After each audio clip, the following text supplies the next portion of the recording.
જય માતાજી મિત્રો, આજે તો એ સવારનો પહોર છે. થોડીક આપની સાથે વાતો કરું.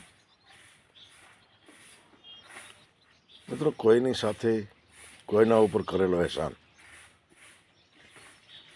એનો ભગવાન બદલો દે કે નહીં, એના વિશે થોડીક વાત કરું. મિત્રો, વાત છે 1969ની. એ વખતે 1971ની લડાઈ થયેલી નહીં,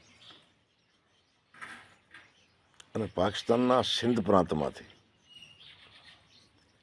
વાગડિયા કોળી ઠાકોર 5-6 આદમી માણસ, 2-4 નાના છોકરા,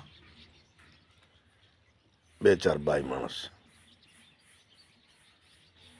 એમને ભારતમાં ભાગી આવવું. પણ એમને કોકે કહ્યું હશે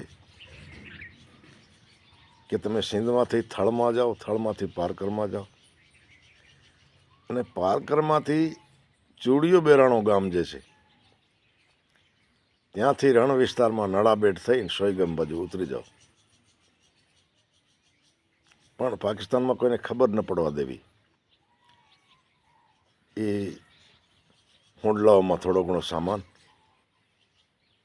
ગરીબ માણસ, અને ધીરે ધીરે ધીરે ધીરે કોઈ પૂછે તો એમ કે સગાવાલા મળવા જઈએ, કારણ કે હજી તો પાકિસ્તાનમાં જતા. બરોબર વરાંડના ટાણે મારી જન્મભૂમિ ચૂડિયો ગામના તળાવ ઉપર આ બધા આવ્યા.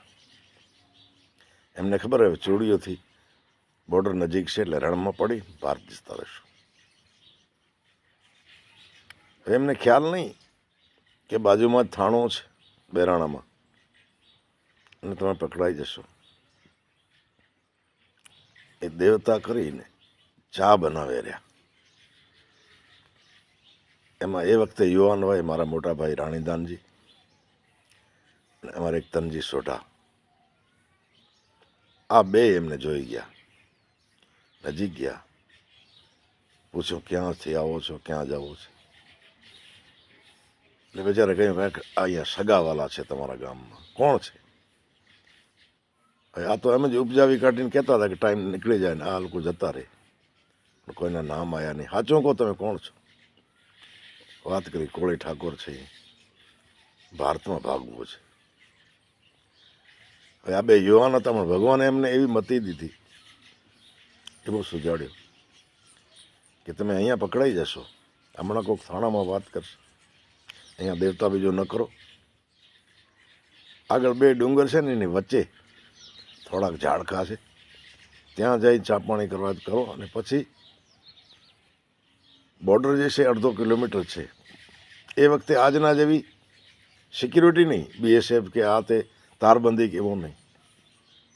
એટલે રાતના તમે રણમાં પડી નીકળી જાઓ. હવે એમણે દેવતા બંધ કર્યો, હાલવાની તૈયારી કરી.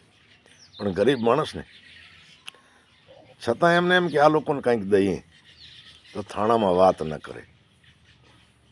1 સિગરેટનો પાકીટ ને 5 રૂપિયા. 5 રૂપિયા બહુ મોટા એ વખતે ભાઈ.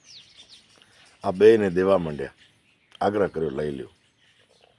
પણ આ બેને રામ ભગવાને હૃદયમાં રામ વસ્યો, એટલે કીધું ના ભાઈ, અમારે કાંઈ જોતો નથી તો નીકળી જાઓ. પછી તો નીકળી ગયા. રાતના એ ડુંગરની વચ્ચે ક્યાંક ચા પાણી પીધા હશે, જરાવાર વિહામો ખાઈ અને રણમાંથી ભારતમાં પહોંચી આવ્યા હશે સલામત રીતે. પણ મિત્રો, મેં એવા માણસો જોયા છે જે પાકિસ્તાનની પોલીસ પાસે કોઈની ચુગલી ખાવી, ચાડી ખાવી, કોઈને પકડાવવા. એમના પરિવારે અત્યારે હું જોઉં છું. અને આ 2 જણા જે કોળીઓની સાથે વ્યવહાર કર્યો, ઠાકોરોની સાથે, એના પરિણામ અત્યારે એમની પેઢીઓ 2જી 3જી પેઢી અત્યારે ચાલે છે. મારા બાજુમાં જ છે 2 પરિવાર. એટલે કીધું છે મિત્રો, ભલો કેને ભલો થયું. સારું કામ કરો, એના રિઝલ્ટ અત્યારે સૌ જુએ છે મિત્રો.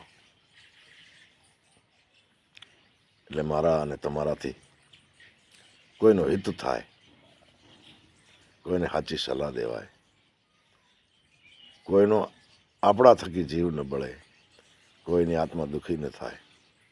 આ તો હું કોઈ મહાન દયાળુ કે જ્ઞાની તો નથી, મારાથી ક્યાંક પગલાં ભરાતા હશે અને આપે એવા કોઈ હશોય નહીં.